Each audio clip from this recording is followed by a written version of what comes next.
Bonne question. Bah, très bien. Alors, c'est notre dernier cours, il me semble. Je vérifie, mais il me semble que c'est le dernier cours avec moi. Donc, je voudrais profiter rapidement pour voir si vous avez des questions, peut-être.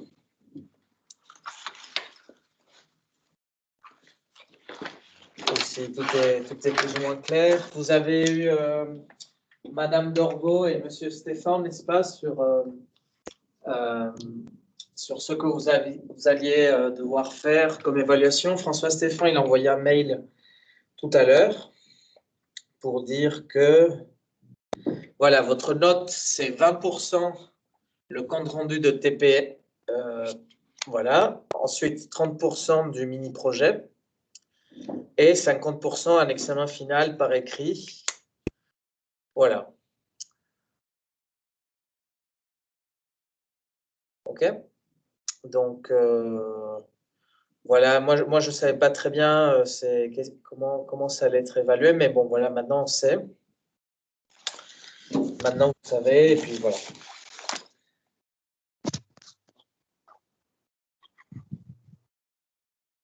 Juste du coup, monsieur, vu que ça va être à l'écrit, on n'aura rien du tout à voir avec MATLAB ou quoi que ce soit.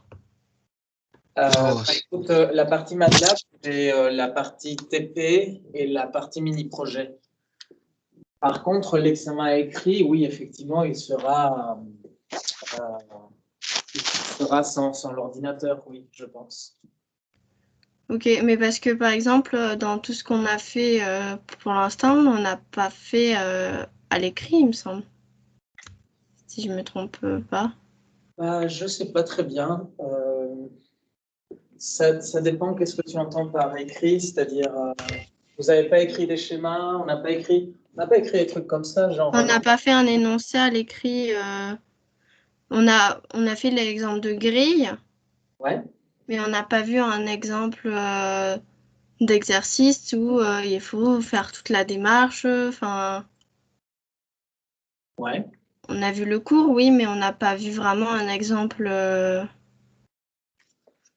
réalisation d'exercice. C'est pas faux, oui, c'est pas faux. Peut-être qu'on pourrait faire ça aujourd'hui. Hein. Qu'est-ce que vous en pensez? Donc, je vais vous expliquer la démarche un peu générale de tout ça. Okay. Pour un exercice qui serait à l'écrit, justement. Okay. Donc, l'idée qu'on a travaillé jusqu'à présent, c'est le fait qu'il y a des problèmes physiques ou biologiques ou voilà, des phénomènes réels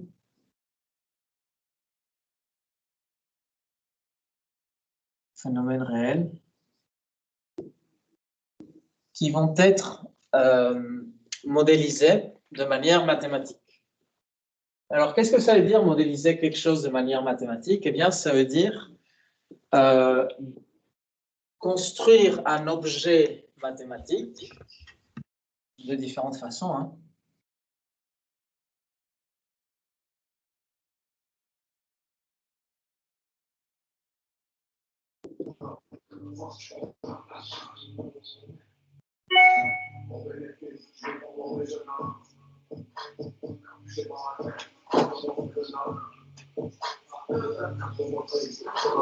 Martin, si tu peux couper ton micro, s'il te plaît.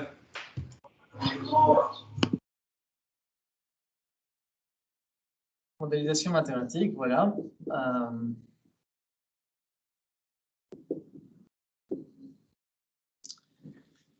Les objets mathématiques, en fait, il y en a plein, okay, qui peuvent servir à modéliser un phénomène réel. Ces objets, ça peut être donc ce qu'on a vu jusqu'à maintenant, surtout, ce sont les équations différentielles. Et on en a vu de deux types. On a vu les équations différentielles ordinaires et les équations dérivées partielles. Après, il y en a d'autres aussi. Il y a des équations différentielles algébriques, il y a des équations différentielles stochastiques, etc.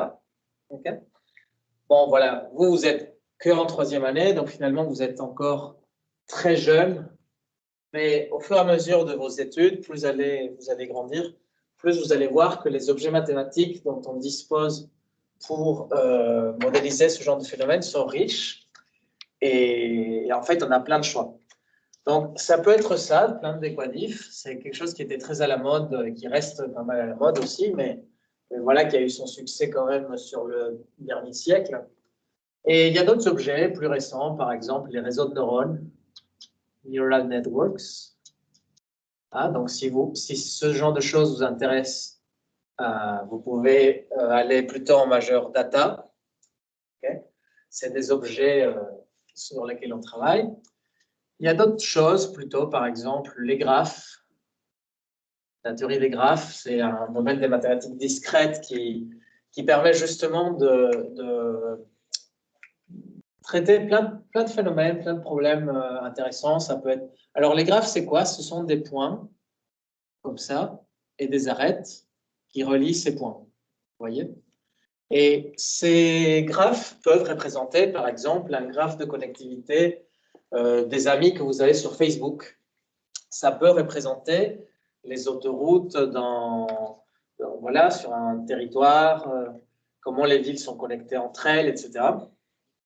Et justement, par rapport à ça, je voudrais vous en parler un petit peu sur les graphes. Eh bien, il y avait un problème très célèbre qui s'appelle les 7 ponts de Königsberg. 7 ponts de Königsberg.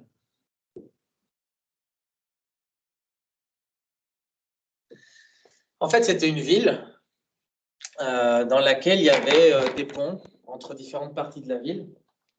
Et les gens tentaient de faire un itinéraire qui passe une fois et une seule par chaque point de la ville, chaque pont, et sans passer 2 fois par le même pont.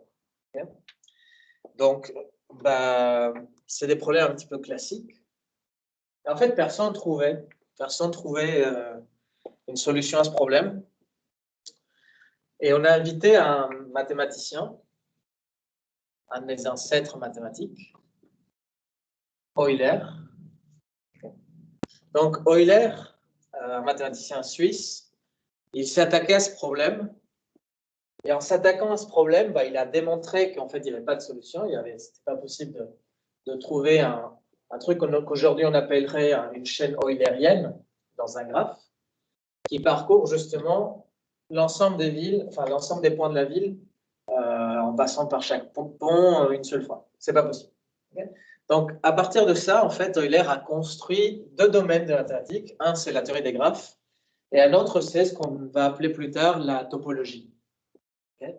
Alors, ce qui est intéressant en maths, c'est que vous avez plein de domaines, les probabilités, l'algèbre, la géométrie, etc., etc., etc. Mais en fait, tous les domaines sont en apparence différentes et s'intéressent à des choses différentes. Et les raisonnements que l'on mène sur ces domaines sont différents aussi. Mais ils se complémentent. En fait, il y a une sorte d'unité dans les mathématiques et c'est vraiment agréable. Parfois, vous avez 2 choses qui en apparence n'ont aucun lien. Et en fait, en réalité, il y a un pont profond qui relie les deux. Alors ici, par exemple, je vais vous parler un petit peu donc, rapidement de ces graphes et de ces chaînes eulériennes. Okay. On pourrait commencer, par exemple, avec cette figure-là que j'aime bien. Et vous voyez, c'est un graphe, du coup. Et on se pose la question, est-ce qu'il existe une chaîne eulérienne? C'est-à-dire, est-ce qu'il existe une manière de parcourir ce graphe en passant une seule fois par chaque arête, okay, et de telle sorte à dessiner tout le graphe? Donc voilà, vous pouvez tester chez vous. Et en fait, je vous la fais courte, en fait, on ne peut pas. Mais pourquoi on ne peut pas? Eh bien, il y a quelque chose qui est un théorème aujourd'hui, du coup, c'est dû à Euler, qui va nous dire que dans un graphe G, il existe une chaîne eulérienne si et seulement si il y a au plus 2 sommets de degrés impairs. Au plus 2 sommets de degrés impairs. Alors, qu'est-ce que c'est le degré d'un sommet? Donc, un sommet, c'est un machin comme ça. Et le degré, c'est tout simplement le nombre de chemins, ou le nombre d'arêtes, en fait, qui touchent ce point. Donc ici, vous voyez, par exemple, sur ce point-là, j'ai 1, 2, 3, 4, 5. Donc ça, c'est un sommet de degré 5. Bon. En fait, là, la figure est symétrique, donc en fait, tous les autres sont de degré 5. Ça veut dire que j'ai 4 sommets de degré impair. Le théorème me dit que dans ce graphe, il n'existe pas de chaîne eulérienne. Okay. Bon, maintenant, on va analyser d'autres graphes un petit peu plus simples et voir ce qui se passe. Okay. Voilà. Donc, par exemple, vous prenez ce graphe-là. On va regarder le degré de chaque sommet. Là, ici, il y en a 3. 3. Ici, c'est 4. 4. Okay. Bien. Donc là, j'ai 2 sommets de degré impair. OK. Maintenant, regardez, je vais essayer de reconstruire ce graphe j'y réfléchis pas trop, je commence. Allez, je vais commencer par le 4. Je vais, là où ça me dicte le truc, paf. Ah, là, je suis coincé. Donc, mon sommet d'origine, c'était lui. J'ai essayé d'avancer. Et en fait, j'y arrive pas. Un autre petit théorème va nous dire que s'il y a exactement 2 sommets de degré impair, eh ben, il faut, pour pouvoir construire cette chaîne eulérienne, forcément commencer par l'un des sommets de degré impair. Et ce qui est encore plus marrant, c'est qu'on va forcément finir du côté du sommet de degré impair qui manquait. Donc, regardez, là, je ne réfléchis pas, je commence par en bas. Je fais ce qui me vient à l'esprit. Tac. Vous voyez? J'ai commencé là, j'ai fini là. Et vous pouvez, voilà, essayer ça. En fait, cette histoire de sommet impair, sommet pair, ça se comprend un petit peu physiquement parce qu'en fait, c'est l'ensemble des entrées-sorties. Donc, si vous voulez construire un chemin eulérien, bah, il faut que le nombre d'entrées-sorties, en gros, il y ait un équilibre. Hein. Donc ici, il y en a une de trop, là, il y en a une de trop aussi. Donc, en fait, ensemble, ça fait une entrée-sortie entière. Quoi. Okay. Bon, voilà, ça, c'est des petits exemples comme ça. Ça s'applique à plein de choses. Hein. Par exemple, dans les cellules, il y a un truc qui s'appelle un cytosquelette. En fait, c'est une sorte de réseau entier dans lequel il y a des transports de différents composés biologiques.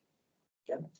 Donc ça, c'est les choses que l'on retrouve là-bas. Les réseaux de neurones, en fait, ce sont des graphes également, où les sommets, ce sont les neurones et les connexions, les arêtes entre les neurones vont justement contenir certains poids, contenir certains... En fait, c'est ce qui constitue les layers, okay, les couches du réseau de neurones. Voilà, donc là, vous avez des phénomènes réels qu'on va essayer de modéliser par des objets mathématiques, des théories mathématiques. On sait que ces objets n'existent pas. Les mathématiques, ce sont des choses qui n'existent pas dans le monde réel. Mais ça nous permet d'approcher plus ou moins bien, souvent moins bien que bien, les phénomènes que l'on rencontre. Et une fois que l'on a cette modélisation mathématique, ces objets mathématiques, donc nous, dans ce cours, on parle d'équations différentielles ordinaires et aux dérivées partielles, eh bien, on va chercher à les simuler, faire des simulations numériques de ces équations sur ordinateur. Et c'est là que rentre du coup toute cette partie d'approximation par différents algorithmes. Nous, dans ce cours, on a vu les algorithmes pour les EDO, okay, Euler, Euler implicite, Runge-Kutta d'ordre 2, d'ordre 4, On a vu qu'il y avait des liens avec la dérivation. Et que voilà, que ces formules, en fait, sortaient quand même de quelque part. Ce n'était pas juste des formules comme ça vient soit des formules d'intégration, soit de formules de série de Taylor pour approcher les dérivés à l'ordre n. Et en fait, voilà, on a une discrétisation du phénomène. Okay. Vous voyez, souvent, c'est des allers-retours. C'est-à-dire que si je m'intéresse à des phénomènes de gaz, par exemple, okay, ou des fluides de manière générale, les fluides, ils sont composés par plein de petites molécules ou d'atomes. Et en fait, il y en a tellement que ça ne servirait à rien de regarder les équations type choc. Parce que finalement, dans un gaz ou un liquide, vous avez des molécules qui viennent, par exemple ici, deux atomes qui viennent se taper entre eux. Et en fait, vous en avez plein. Et là, c'est vraiment un peu n'importe quoi. C'est extrêmement désordonné. Et en fait, il y en a beaucoup. Il y en a combien? Déjà, un peu de l'ordre du nombre d'Avogadro. Okay. Donc, c'est quelque chose de très, très, très grand. Et je pourrais en fait décrire ces particules comme un système d'équations différentielles ordinaires où on a la loi de Newton. Masse fois l'accélération égale somme des forces. Mais j'aurais une équation comme ça pour chaque atome. Ici, on aurait en plus les lois des chocs élastiques ou inélastiques en fonction de si on veut être plus ou moins précis. Et ce terme-là, du coup, il en dépendrait, le terme de force, les interactions entre les particules. Mais en fait, ça, il y en a tellement, le nombre d'Avogadro est tellement grand que c'est tout à fait inexploitable. Ça ne sert à rien. Du coup, ce que les physiciens qui sont très futés ont compris, donc le premier Boltzmann, et en fait, ils sont peut-être pas si futés que ça parce que Boltzmann, il a fini en dépression et s'est suicidé parce que les gens ne comprenaient pas sa théorie. Boltzmann, il a construit quelque chose qu'on appelle aujourd'hui la physique statistique. Et donc, la physique statistique va regarder des ensembles de molécules comme ça, en interaction, et va dire, au lieu de regarder ce qui se passe dans chacune d'entre elles, je vais regarder ce qui se passe au niveau statistique. Qu'est-ce qui se passe, par exemple, en moyenne? Qu'est-ce qui se passe selon une densité, une distribution de probabilité? Okay. Voilà, donc le mot-clé ici, c'est densité. Vous pouvez penser, par exemple, aux densités que vous voyez, je pense, ou que vous avez vu le semestre dernier, comme la gaussienne. Okay, donc ça, c'est une courbe gaussienne, une courbe en cloche. Et voilà, qu'est-ce qui se passe avec les propriétés statistiques de ce phénomène? Et là, je vous dis un truc aussi qui est vachement intéressant. Vous voyez, tout est une question d'échelle. Est-ce que je veux regarder le fluide comme un ensemble de petites molécules qui se tapent entre elles? Ou est-ce que plutôt je vais le regarder comme un tout, un peu à plus grande échelle, d'un point de vue de physique statistique? Donc, par exemple, ici, on aurait quoi comme équation? On aurait donc les équations de Newton. Si on passe à la physique statistique, on va avoir, par exemple, plutôt des équations de Vlasov, okay, qui, par exemple, décrivent des plasmas, des choses comme ça. Il y a d'autres équations pareilles de physique statistique. Et si on regarde donc, à une échelle un tout petit peu encore plus grande, ça, finalement, c'est un peu, on appelle ça une échelle mésoscopique, c'est-à-dire un peu entre micro et macro. Et si on regarde encore plus loin et qu'on s'intéresse par exemple au fluide, eh bien, on trouve une autre représentation mathématique. Ce sont les équations de Navier-Stokes. Okay. Donc là, vous avez trois échelles, micro, mésoscopique, macroscopique. Et chacune d'entre elles pense à ce phénomène réel, qui est le même finalement, de manière un petit peu différente, à une échelle différente. Donc ces équations-là vont tenir compte de différents termes qui apparaissent. Par exemple, ici, je regarde plutôt les chocs. Ici, je vais regarder plutôt les interactions à une échelle un peu plus, voilà, une échelle mésoscopique, les densités en moyenne, ce qui se passe dans le fluide. Et ici, carrément, je regarde des quantités macroscopiques, à savoir le champ de vitesse U et la pression P. Et donc, les équations de Navier-Stokes vous disent, par exemple, pour un fluide incompressible, que la dérivée par rapport au temps de U plus un terme de convection ici, qui en fait est un terme non linéaire, vous pouvez éventuellement avoir une viscosité dans le fluide, donc moins Laplacien de U égale la pression grade P, ici, le gradient de la pression. Et comme c'est un fluide qui est incompressible, ici, vous avez une divergence de champ de vitesse qui est nulle. Si c'est un fluide compressible, et en fait, vous voyez que bon, l'équation va changer, mais surtout, un fluide incompressible n'existe pas vraiment. Un fluide incompressible, ça veut dire que si j'exerce une force sur lui, bah, il ne se comprime pas. Et là, à une certaine échelle, ça peut être plus ou moins vrai. Vous voyez, si vous prenez une seringue, vous mettez de l'eau, vous bouchez donc le bout avec votre doigt, et que vous essayez de comprimer l'eau, ben, c'est pas trop compressible. Si je le fais avec l'air, je vois qu'avec ma petite force, j'y arrive. Mais en vérité, l'eau est compressible aussi. Mais en fonction de l'échelle où on se place et l'objectif que l'on a, eh bien, les modèles que je vais choisir ne vont pas être les mêmes, ne vont pas être aussi sophistiqués. Par exemple, là, si je ne veux pas considérer la viscosité du fluide, ben, j'enlève ça. Et du coup, on obtient une équation un petit peu plus simple. Si je veux carrément enlever le terme de convection, par exemple parce que la convection n'est pas ce qui est dominant dans le fluide dans un cas particulier, ben là, carrément, ça me la rend linéaire, l'équation. Ça la rend super facile. Okay, voilà, donc tout ça, c'est important. Bon. Quel que soit le cas, on a des équations différentielles ici, hein, dans notre cours de 3e année, et on va discrétiser ces équations différentielles. Le choix de discrétisation est très large. Je peux utiliser plein de méthodes possibles, avec plein de variantes. Vous, déjà, vous connaissez quelques-unes. Vous connaissez l'air explicite ou implicite, vous connaissez Runge-Kutta à l'ordre 2, à l'ordre 4. Vous avez vu aussi d'autres méthodes, par exemple, de résolution d'équations algébriques, comme la méthode de Newton, comme la méthode de dichotomie, etc. Il y en a plein. Et pour les équations d'arrêt partiel, bah, il y en a plein aussi, mais beaucoup, beaucoup plus que ce que vous pouvez imaginer pour le moment. Là, ici, on fait les différences finies, qui est vraiment le niveau 0 d'approximation des équations d'arrêt partiel. Mais il y en a aussi, par exemple, les éléments finis, les volumes finis. On va pouvoir faire ça sur des maillages qui vont être structurés ou pas structurés. Selon que l'on couple différentes physiques, par exemple, est-ce que je couple la dynamique des fluides avec la thermodynamique pour faire, par exemple, ceux qui vont faire la majeure énergie environnement, vous allez travailler sur des fluides caloporteurs.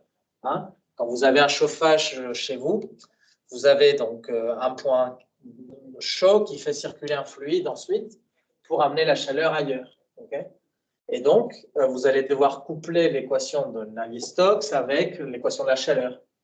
Si en plus le fluide sur lequel vous travaillez, c'est un fluide magnétique, par exemple le magma terrestre, vous devez coupler les équations de Navier-Stokes avec les équations de Maxwell de l'électromagnétisme, avec en plus les équations de la chaleur, de la thermodynamique. Et ça, par exemple, c'est typiquement la magnétohydrodynamique. Donc, c'est un domaine des maths qui étudie justement le couplage entre les équations de Navier-Stokes et les équations de Maxwell. Ces différents phénomènes physiques ont différentes propriétés, et comme ils ont différentes propriétés, les solutions n'ont pas du tout la même tête. Et comme elles n'ont pas du tout la même tête, les méthodes d'approximation ne vont pas forcément aller bien pour ce type d'équation, ou, vous voyez, c'est très dépendant du type d'équation. Souvent, la physique va conditionner beaucoup le type de schéma numérique que vous allez utiliser. Et ça, il faut le garder à l'esprit. Il n'y a pas une méthode unique qui permet de résoudre tous les problèmes. Et il faut avoir une connaissance métier importante du problème que vous voulez simuler ou modéliser ou optimiser ou contrôler pour vraiment prendre des précautions, choisir la bonne méthode, quelque chose qui va converger, quelque chose qui va faire une erreur suffisamment acceptable pour votre problème. Tout ça, il faut le garder à l'esprit. Okay? Alors maintenant, sur un cas très pratique, comme un cas d'écrit, d'exercice écrit, l'équation sur laquelle on s'est intéressé dans ce cours, essentiellement, il y en a deux. Okay. Il y a l'équation de transport, qui est celle-ci, du sur dt égale du sur dx. Okay, on a vu que là, on pouvait complémenter cette équation par des conditions initiales et des conditions aux limites, selon le domaine dans lequel on travaillait. Cette équation-là, elle décrit donc des phénomènes de transport de quelque chose. D'ailleurs, votre sujet de BE, vous l'avez déjà vu ou pas? Je ne sais pas.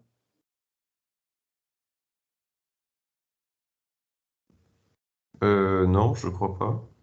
Non? Bon, votre sujet de BE, c'est sur le transport de déchets radioactifs. Okay. Et donc là, voilà, c'est une équation un peu comme ça. Pour vous, c'est un peu plus compliqué parce que c'est transport-diffusion. Donc, il y a un petit peu des deux. Mais voilà, le phénomène de transport, on avait vu, c'est il y a une densité de polluants, par exemple ici, qui va être transportée par le vent à une vitesse constante c, ou par une rivière, ou par ce que vous voulez. C'est un phénomène de transport. Ensuite, on a vu l'équation de la chaleur. Donc, celle-là, c'est, à mon avis, celle qui a le plus grand potentiel de tomber à votre examen écrit.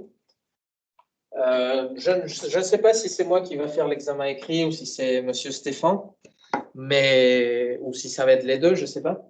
Mais en tout cas, je pense que, connaissant M. Stéphane, c'est une équation qui a de bonnes chances de tomber. Vous savez, ici à Montpellier, on travaille beaucoup sur la partie thermique, donc ce n'est pas impossible que ça soit ça. Et l'équation de la chaleur, eh bien, c'est dérivée par rapport au temps égale dérivée seconde par rapport à x. Ça, c'est si on est en dimension 1. Si on est en dimension 2, c'est le Laplacien de u. Ou plus. 3, 4, 5. Et on a vu une dernière équation, mais je ne sais pas si vous l'avez trop traité. On ne l'a pas trop traité. C'est plutôt un exemple d'équation stationnaire. C'est l'équation de Poisson. Donc, l'équation de Poisson, c'est tout simplement Laplacien de U moins Laplacien de U égale F. Ah, si vous êtes en dimension 1, c'est tout simplement moins U' de X égale F. Donc, en fait, ça tombe à être juste une équadif. Et vous vous souvenez, ça veut dire quoi? Ça veut dire que j'ai une membrane élastique U et je lui exerce une force F et je vois comment cette membrane se déforme. Et là, vous voyez que les conditions limites vont avoir une importance parce que si j'impose ici des conditions limites, par exemple de Dirichlet, c'est-à-dire que je fixe la membrane au bord, et quand je mets une force par-dessous, la membrane va se déformer tout en restant fixe.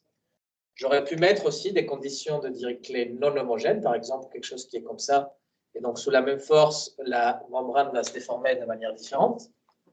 Et qu'est-ce qui se serait passé si j'avais mis des conditions de Neumann? Les conditions de Neumann homogènes, par exemple, me disent au bord, la dérivée doit être nulle. Et donc, si j'applique une force, vous voyez, le problème va être mal posé dans le sens où il n'y aura pas une unique solution, mais en fait un continuum de solutions. Toutes les constantes, les fonctions constantes comme ça, vont être solutions. Par exemple, constante, plus ou moins, il y a la force qui les pousse, c'est ça? Donc à différentes hauteurs, mais quand même plate, quand même constante, va être la solution de ce problème. Okay, donc il y a une infinité de solutions. Donc ça aussi, c'est un truc que vous devez garder en tête. Ce n'est pas juste choisir la bonne équation, ce n'est pas juste choisir la bonne méthode numérique, c'est aussi choisir des conditions initiales et aux limites qui soient compatibles. Okay. Par exemple, si moi je dis ma condition initiale, c'est un truc comme ça, une gaussienne, et j'impose des conditions de Dirichlet non homogènes. Je veux que ça vaille 3 ici et 20 ici. Clairement, la condition initiale n'est pas trop compatible avec les conditions au bord. Okay, donc, ça peut poser des problèmes. Certaines fois, on peut les contourner. En tout cas, ça peut poser des problèmes. Voilà. Alors, maintenant, du coup, que vous savez plus ou moins les 3 équations qu'on a vues, mais il y en a plein d'autres. Hein. Il y a Schrödinger, il y a Navier-Stokes, il y a Maxwell, il y a Boltzmann, il y a Vlasov. Il y a, du coup, dans les équations elliptiques aussi, il y en a plusieurs qui viennent, par exemple, des problèmes d'optimisation, un truc qui s'appelle le problème de calcul de variation, qui remonte aussi à l'époque un peu de Euler, Bernoulli, ces gens-là, qui consiste à, par exemple, minimiser la tension superficielle sur une membrane, en gros, une bulle de savon. Et justement, il y a plein de problèmes jolis avec les bulles de savon qui sont reliés à cette équation-là, des équations elliptiques. Voilà, donc il y a une zoologie gigantesque et chaque équation a ses méthodes numériques, a ses théorèmes, a ses outils, parce qu'en fait, elles sont carrément extrêmement différentes. Voilà, donc maintenant, faisons un exemple de problème type qui peut tomber à l'examen. À l'examen, à mon avis, vous allez avoir peut-être un petit énoncé qui va dire la chose suivante. Ça sera probablement qu'avec des phrases, ça sera à vous de poser le problème. Considérons par exemple une maison. Une maison dans laquelle il y a une poutre qui traverse ici. Voilà, une poutre ou un tuyau de chauffage. Okay. Et dans cette barre en métallique, les extrémités donc, touchent l'extérieur. Et à l'intérieur, par exemple, il y a ici une partie chauffage. Okay. Une partie chauffage qui chauffe de manière constante. Okay.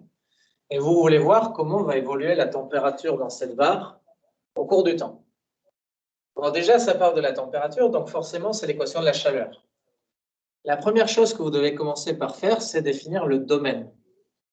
Le domaine physique ou matériel dans lequel vous travaillez. Okay. En général, nous, on aime bien en maths utiliser oméga comme lettre. Donc ici, le domaine, c'est la barre de métal. Okay. On va dire que ça va de 0 jusqu'à L. Il y a L mètres de métal. Donc oméga, c'est l'intervalle 0L. Donc ça, c'est un sous-intervalle des nombres réels. Là, j'ai choisi de le faire en dimension 1. Et sur cette barre en métal, je vais regarder le temps. Okay. Comment ça évolue au cours du temps sur un intervalle de temps que j'appelle I égale 0 grand T. Ça aussi, c'est un sous-intervalle réel, c'est l'intervalle de temps. Donc, ce domaine-là me construit un domaine spatio-temporel que j'appelle grand D, qui est le produit cartésien de oméga croix I. Même nous, en général, on écrit plutôt I croix oméga pour dire c'est le temps et l'espace. I croix oméga, c'est-à-dire que vous avez un point en temps et un point en espace, X. Okay. Alors, une fois que vous avez fait le domaine, le point numéro 2, c'est choisir le modèle qui décrit cette situation avec conditions initiales, conditions limites et tout le tralala. Donc ici... Victor, tu as ton micro qui est activé.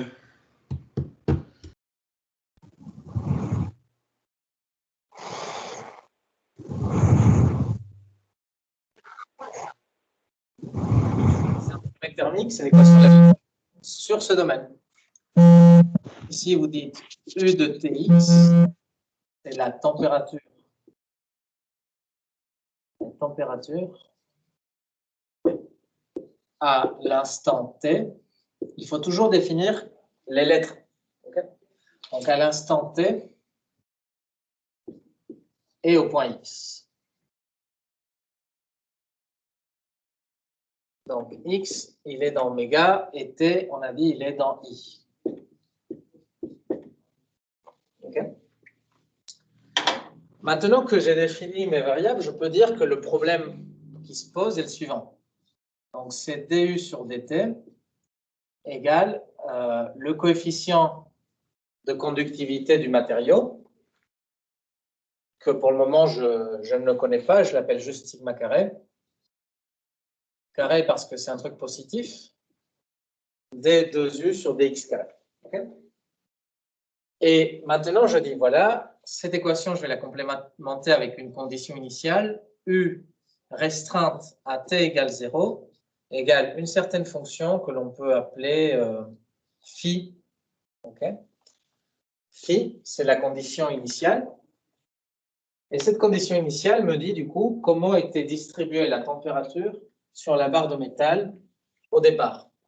On va pouvoir dire par exemple qu'elle était égale à la température extérieure, je ne sais pas, par exemple 12 degrés. Okay. Voilà, initialement, je pars d'une constante 12 degrés.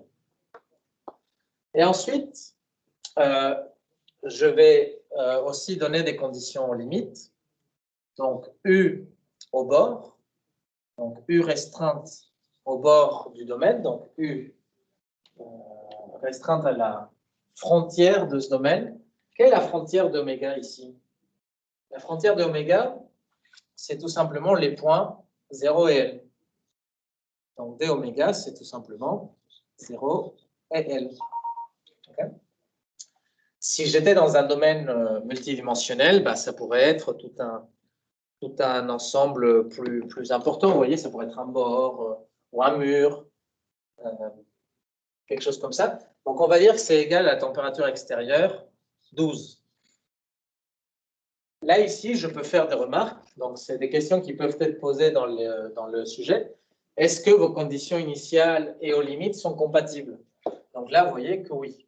Là, mes conditions initiales et aux limites sont compatibles. Donc, ça tombe bien. Mais j'aurais pu, par exemple, avoir une température extérieure différente de ma température initiale phi. Donc là, ça dépend, mais ça peut changer la partie de la... Oui? Je ne comprends pas trop comment vous avez trouvé delta oméga. Delta oméga, oui. Ça, c'est pas un delta. Hein. Ah, pardon. Ça, c'est un déron. Un déron. Déron oméga, oui. Je ne comprends pas trop comment vous l'avez déterminé par rapport à l'intervalle. Bah, dis-moi, quelle est la frontière de l'intervalle 0L? Ah, 0L. Ok, d'accord. 0L. Okay. Alors là, ici, dans cette équation, on a oublié un terme qui est le terme de chauffage. Okay. Là, j'ai mon petit chauffage dans la maison. Donc, je vais le rajouter ici. Ça va être un terme source, une source de chaleur. Donc là, ici, je rajoute plus mon terme source de chaleur qui ne chauffe pas partout. Il ne chauffe que dans un petit coin du truc. Okay. Donc là, ici, je vais appeler ça une fonction S de x, qui est le terme source de chaleur. Alors, à quoi ressemble la fonction S de x? C'est une fonction de x, donc c'est une fonction qui va être définie sur 0L. Et vous voyez, ma fonction source de chaleur me dit que entre 0 et un endroit, ça ne chauffe pas, et sur cet endroit-là, ça chauffe. Vous voyez? Donc, une fonction qui est comme ça, c'est une fonction qui va être définie par morceau. Par exemple, ça va être S de x égale 0 si x est plus petit, par exemple, que, je ne sais pas, moi, 3 quarts de L. 3 quarts de L. Donc là, je divise ça en 4 morceaux. Et c'est sur le dernier quart que ça vaut quelque chose. Et ici, on va mettre une température, je ne sais pas, de 150 degrés. Okay. Et donc, ça vaut 150 si x appartient à l'intervalle 3 quarts de L, L. OK? Donc, maintenant, j'ai mon problème bien posé. Monsieur, Oui. dans l'équation de la chaleur, ça correspond à quoi, sigma? Sigma, c'est le coefficient de conductivité. Donc, c'est un coefficient qui va me dire la capacité qu'a un matériau à conduire mieux ou moins bien la chaleur. Par exemple, sur les ordinateurs, on aime bien dégager vite la chaleur du processeur. Et donc, on met du cuivre ou des pâtes thermiques qui collent à des morceaux de cuivre qui font échapper la chaleur ailleurs avec des diffuseurs, des ailettes. Tu vois? Le coefficient de conductivité, par exemple, tu peux le penser aussi un peu comme le coefficient de conductivité électrique. Plus il est grand, le matériau, mieux il conduit l'électricité. Hein? Par exemple, le bois a un très mauvais coefficient de conductivité de l'électricité, mais le métal ou l'eau salée a un très bon coefficient. Okay. Donc là, c'est la même chose, ça te dit la capacité de conduire rapidement la chaleur. Ok, ça marche, merci. Donc voilà, là on a le domaine spatio-temporel, le problème avec ces conditions initiales, conditions limites. Étape 3, il faut proposer un algorithme de discrétisation et de résolution numérique du problème. Okay. Donc, de toute façon, vous n'avez dans votre bagage pour le moment uniquement que les différences finies, donc ça sera forcément quelque chose là-dessus que vous allez proposer. Et en fait, là, vous avez essentiellement deux choix. Soit du implicite, soit du explicite. Pareil, puisque pour le moment, vous n'avez pas encore grand boîte à outils très développée. Donc, vous avez soit des schémas explicites, soit des schémas implicites. Et là, c'est très important que vous compreniez un peu la différence des deux. Donc, la différence principale, on avait déjà fait ce tableau, mais je vais vite le refaire, des points pour et contre de chacune des possibilités. Et sur quoi vous pouvez jouer là-dessus. Okay. Donc, pour le moment, vous pouvez jouer sur l'ordre d'approximation de la méthode. Est-ce que vous prenez une méthode d'ordre 1, d'ordre 2? Dans tous les cas, c'est des différences finies. Et les paramètres sur lesquels vous pouvez jouer, c'est l'ordre. Donc, jusqu'à quel ordre de dérivation vous allez dans votre Taylor. Donc, par exemple, on avait déjà vu que la dérivée première, on pouvait l'approcher en amont, en aval. On pouvait aussi l'approcher avec, on avait vu ça il y a 2 cours, la moyenne en gros de le point avant, le point après.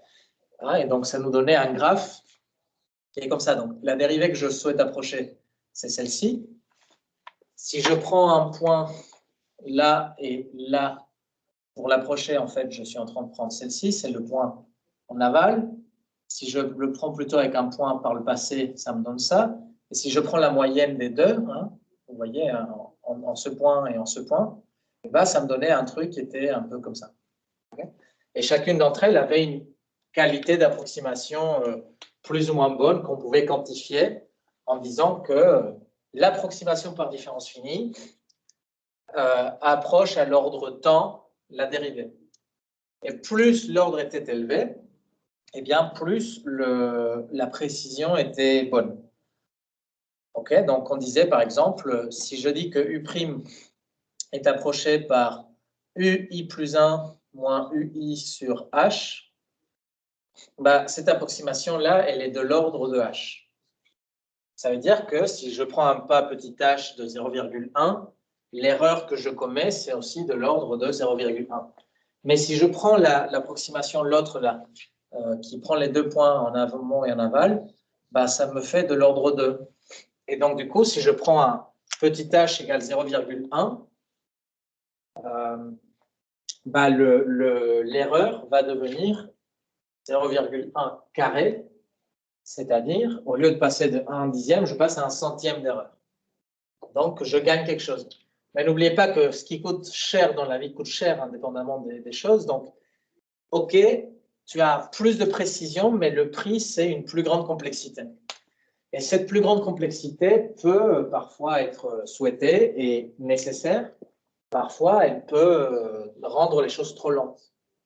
C'est typiquement ce qui se passe avec les réseaux de neurones pour des méthodes anciennes qu'on utilisait, qui n'utilisaient pas des méthodes d'optimisation rapide. Bah, ça les rendait inutilisables. Okay. Alors, maintenant, vous pouvez jouer donc sur l'ordre et vous pouvez jouer aussi sur le caractère explicite-implicite.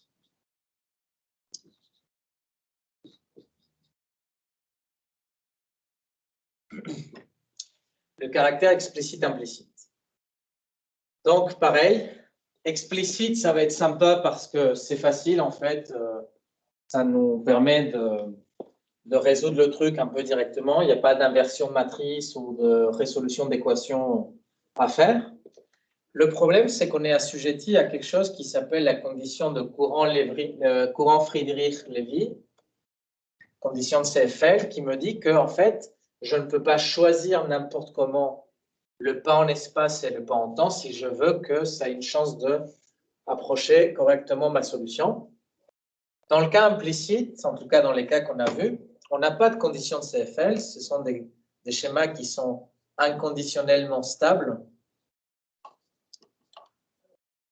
Et donc, du coup, voilà, ça apporte des bonnes propriétés, c'est-à-dire que l'on peut prendre un pas d'espace plus grand, okay, sans avoir besoin de faire trop de calculs, mais on doit s'attaquer à une résolution d'équations implicites. Okay, donc, vous voyez, c'est toujours des pour et des contre, il faut sous-peser les choses. Voilà, donc là, par exemple, pour cette équation-là, je vais pouvoir proposer un schéma qui soit explicite, disons. Voilà, disons que moi, je veux faire très simple, donc je prends un schéma explicite. Explicite de manière globale, avancé en temps et centré en espace. Juste, monsieur, excuse-moi. Oui. Les conditions de CFL, on n'est pas obligé de les appliquer dans quel cas, explicite ou implicite? Dans le cas explicite, on est obligé de les respecter. D'accord, ok. Donc, la dérivée par rapport au temps, elle va être approchée par les différences finies suivantes. UI au point suivant, moins UI au point précédent, divisé par delta t. Donc ça, c'est ma discrétisation à l'ordre 1 de la dérivée première en temps. Qu'est-ce que j'allais dire? Oui, en avant, avancé. Okay, c'est les forward, parce que je regarde le futur.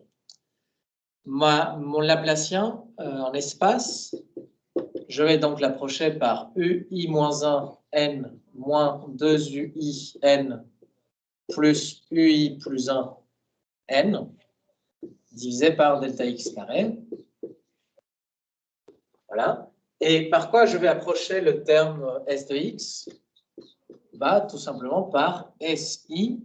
Et c'est quoi SI? Eh bien, ça va être la fonction S évaluée au point I fois delta x. Okay. En fait, c'est un terme super simple. Il n'y a pas vraiment de discrétisation ou quoi. C'est juste la fonction évaluée au point I delta x. Et avec tout ça, bah, je peux mettre ensemble les trois et me dire que mon schéma de discrétisation, c'est celui-là, IN plus 1 moins UIN sur delta t égale sigma carré UI moins 1 n moins 2 UI n plus UI plus 1 n divisé par delta x carré plus S de I delta x. Donc ça me fait une suite. Et l'explicite, donc il faut que j'isole le futur. Là, le futur n'apparaît qu'à un seul endroit. Si on avait pris du implicite, il pourrait apparaître à plusieurs reprises par ici. Mais comme il apparaît à un seul endroit, bah, j'ai juste à isoler ce terme-là. Donc en fait, juste à multiplier tout ça par delta t et rajouter IN plus 1 de l'autre côté. Maintenant, les conditions initiales, bah, c'est assez facile, c'est-à-dire que U, pour toutes les valeurs de I, lorsque n égale 1, parce que c'est la condition initiale. Donc là, en MATLAB, on commence à n égale 1 parce que les listes commencent à n égale 1. Si vous êtes sous Python, en Python, les listes commencent à n égale 0. Donc, bon, voilà. Gardez juste attention à ça. Et donc ça, ici, c'est 12 degrés. Et ça, c'était partout. Donc ça, c'est quel que soit I. Donc j'ai plein de petits points à hauteur 12. Et enfin, les conditions limites, elles sont fixes, constantes. Hein, elles auraient pu dépendre au cours du temps. Hein. Par exemple, si au long d'une journée, bah, le matin, il fait froid, à midi, il fait chaud, et la nuit, ça se refroidit. Donc là, typiquement, j'aurais pu prendre une fonction. Où est-ce que je peux la dessiner? Je vais la dessiner là. Un truc qui fait ça, quoi. Un exemple de fonction comme ça, vous voyez, c'est par exemple une petite parabole.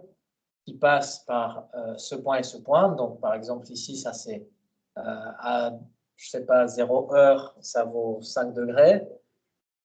À midi, c'est-à-dire à 1/2, ça vaut, je sais pas, 30. Bon, peut-être pas 30, bon, peu importe. Et à 24 heures, enfin, pardon, à 1, ça vaut pareil, 5 degrés. Okay. Donc, j'aurais pu mettre une petite parabole comme ça. Bon, là, j'ai pris des trucs constants. Et donc, du coup, les conditions au bord me disent que U au point I égale 1 pour tous les instants de temps n. Donc, ça, c'est le point à gauche. Et le point U pour I égale grand N. Donc, grand N, c'est le nombre de points dans la discrétisation spatiale. Pour tous les instants de temps n, ça vaut 12. Donc, ça, c'est vrai, quel que soit n. Donc là, vous avez proposé... Oui. J'arrive pas à voir la différence entre les deux conditions. Bah, c'est l'endroit, en fait. Si tu regardes le domaine spatio-temporel, tu as un truc comme ça. Tu as 0 L, 0 grand T. Donc ça, c'est l'espace, X. Ça, c'est le temps, petit m. La condition initiale, celle-là, elle est où? Elle est uniquement là. Tandis que les conditions aux limites, les deux dernières, où est-ce qu'elles sont? Sur les deux Là côtés. et là. Mais elles veulent la même chose. Alors là, c'est la même chose parce que moi, j'ai choisi la même chose. J'ai dit à l'instant initial, il fait 12 degrés partout. Et à l'extérieur de la maison, il fait 12 degrés. Mais selon le problème physique que je voulais résoudre, j'aurais pu mettre autre chose. Ok, d'accord. Okay. C'est ce que je disais là, tu vois. Pour les conditions extérieures, la température en dehors de la maison, elle varie. Le matin, il fait froid, à midi, il fait chaud, l'après-midi, enfin, la nuit, il fait froid. Donc, une petite parabole comme ça qui monte et descend. Okay. Et donc là, j'aurais pu mettre une fonction qui dépend de t. Si cette fonction-là, je l'appelle, je ne sais pas, moi, xi de t, bah là, ici, au lieu d'avoir 12, j'aurais mis xi de t. Et on l'aurait mis aussi là-bas, du coup. Et on l'aurait mis aussi là-bas, ouais. Ok, d'accord. Merci. Ouais. Voilà, donc, oui, autre question? Oui, c'est juste par rapport aux conditions aux limites. Pourquoi avoir écrit UI est égal à grand N et pas L? Parce qu'en fait, grand L, c'est la valeur en X. Et grand N, c'est le nombre de points que j'ai dans l'intervalle 0L. Tu vois, par exemple, si ça, c'est l'intervalle 0, 1, donc L égale 1 ici, et que je mets 10 points à l'intérieur, grand N égale 10. N, c'est le nombre de points à l'intérieur, tandis que L, c'est la longueur de l'intervalle. Ok, ça marche, merci. Donc, voilà. Donc là, vous avez proposé une discrétisation. Vous avez un système qui est complet. Là, vous pouvez lancer la machine pour dire, voilà, tu vas me trouver tous les points à l'intérieur de mon domaine D spatio-temporel. Okay. Et on avait vu qu'il y avait un boomerang ici, dans ce cas très simple, hein, qui me dit, j'ai besoin de ces 3 points-là pour connaître celui-là. Hein. Ça, c'est le UI-1N, UIN, UI plus 1N. Et lui, c'était UIN plus 1. Donc, si j'isole de ce système-là ce point, je me rends compte que j'ai besoin d'utiliser éventuellement plusieurs reprises les points qui sont là. Et ça aussi, en fait, en fonction du schéma que l'on choisit, on pourrait, au lieu d'avoir un boomerang, on aurait eu autre chose. Pour l'équation de transport qu'on avait fait au début, on n'avait pas tout à fait un boomerang, on avait juste un L, on avait un truc comme ça. Et avec ce L, on parcourait l'ensemble des points, c'est-à-dire qu'on avait UI n plus 1, UI n, UI moins 1, n, pour l'équation de transport. Et donc voilà, là ici, on va vous demander par exemple, OK, ton schéma, est-ce qu'il est implicite, explicite? Bon, là ici, il est explicite. Il est d'ordre 1 en temps, d'ordre 2 en espace. Et qu'est-ce qu'on peut dire d'autre? Voilà, j'ai des conditions aux limites de Dirichlet non homogènes. Non homogène, ça veut dire que ce n'est pas un 0 ici, c'est un double. J'ai des conditions initiales ici, c'est une fonction constante, tout simplement. Okay. Et voilà, donc maintenant, je peux mettre ça sous MATLAB s'il le faut, etc. Et là, un truc qui est très important que vous devez éventuellement dire pour vous montrer que vous avez compris, c'est je sais que j'ai choisi un schéma explicite, donc je vais éventuellement devoir, pour faire que ça marche, respecter une condition de CFL. Et pour l'équation de la chaleur, elle est très très connue. C'est une inégalité assez simple. Je vais l'écrire par là peut-être. Donc l'inégalité de CFL me dit que, pour l'équation de la chaleur dans ce cas, que le pas en temps divisé par le pas en x doit être plus petit strictement que 1/2. Donc si vous ne respectez pas ça, votre schéma ne vous donnera pas la bonne solution. Parce qu'en fait, il deviendra instable. Donc la condition de CFL, c'est une condition de stabilité du schéma. Et cette condition de stabilité du schéma est nécessaire pour que la solution trouvée soit la bonne. Okay. Monsieur, par rapport à cette condition, au dernier TP qu'on avait fait avec Monsieur Stéphane, on avait vu qu'en prenant une condition égale à 0,5, ça marchait quand même. Alors, est-ce que c'était un hasard ou pas? Alors, je pense que c'est plutôt parce que vous avez pris des temps petits. C'est-à-dire que plus vous allez loin dans le temps, plus cette condition, elle dégénère. Donc, il faudrait regarder, mais l'inégalité, elle est stricte. Ok, d'accord. Monsieur, oui. Cette équation-là, elle est valide que pour l'équation de la chaleur, mais pour une autre équation, comment on détermine la condition de CFL? Oui, c'est une très bonne question. En fait, oui, cette inégalité-là, elle n'est valable que pour ce schéma, pour cette équation de la chaleur. Si on veut déterminer la condition de CFL pour d'autres équations, il y a un truc qui s'appelle une analyse de von Neumann des schémas. En fait, on analyse la stabilité. Donc, von Neumann, c'est un mathématicien hongrois qui a émigré aux États-Unis pendant la Seconde Guerre mondiale. Il a travaillé dans plein de choses. C'était quelqu'un d'extrêmement brillant. Il a travaillé notamment dans le projet de la bombe atomique. Il était consultant pour les services secrets américains. Et puis, il était un mathématicien brillantissime. Et en fait, il y a une technique qui porte son nom, c'est l'analyse von Neumann des méthodes de différence finie. Et en fait, l'idée consiste à prendre, pour ce schéma numérique, la transformée de Fourier discrète. Donc, vous avez vu quand vous étiez l'année dernière, je pense, les séries de Fourier.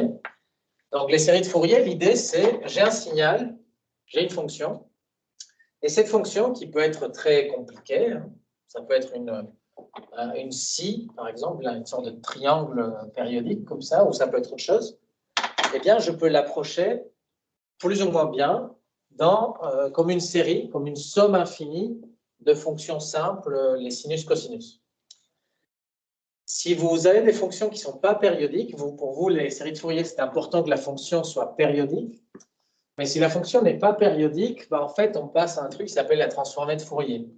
La transformée de Fourier, c'est comme les séries de Fourier, sauf qu'au lieu d'être une somme discrète avec un sigma, c'est avec une intégrale, donc une somme infinie, en fait, mais continue.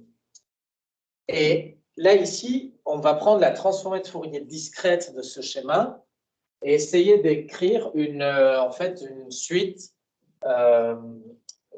géométrique quelque part qui va me dire comment grandit en fait, on veut quantifier le phénomène d'amplification.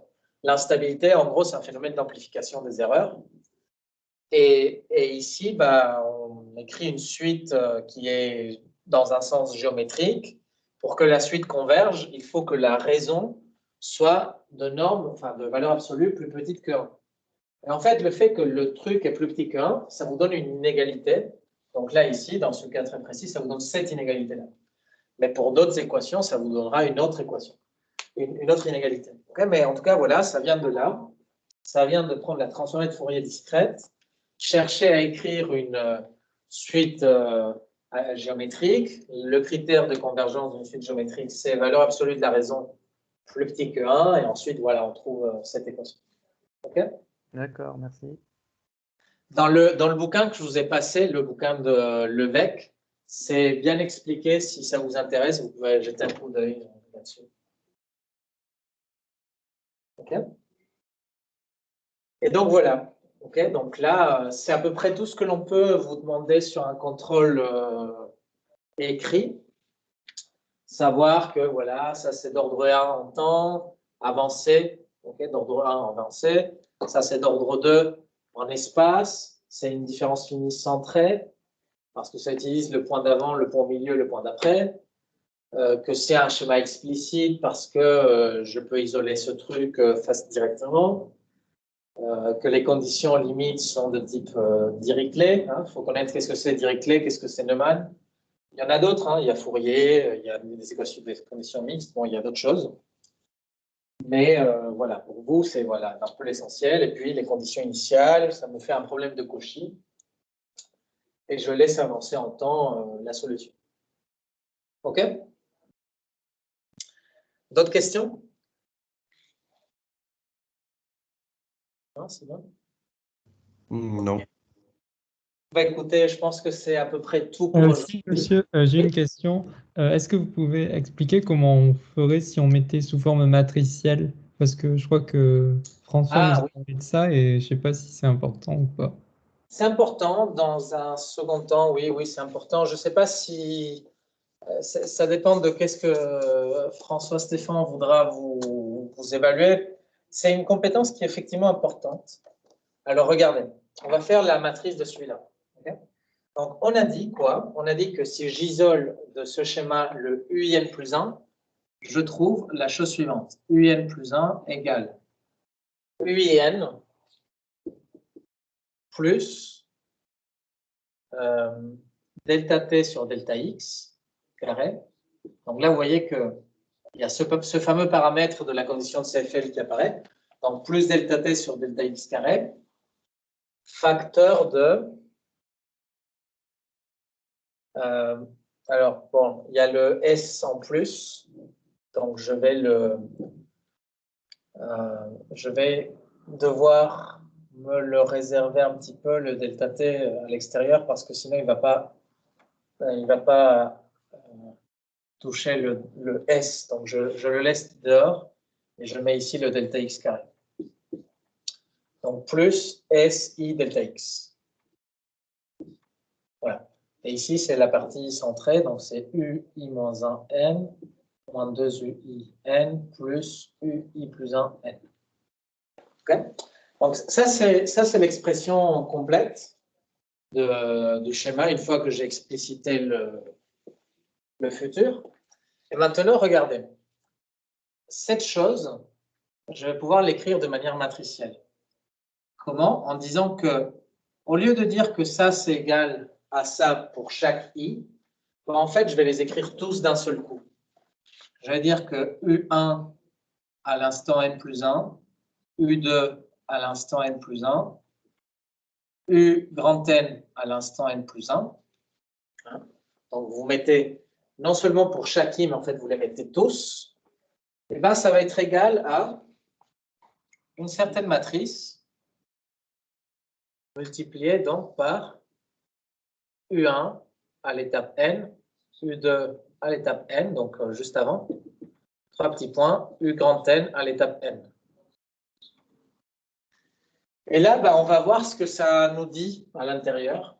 Donc, si vous prenez par exemple ici i égale 1, ça vous dit que U1 et n plus 1 est égal à U1n. Okay? Donc, il apparaît une fois.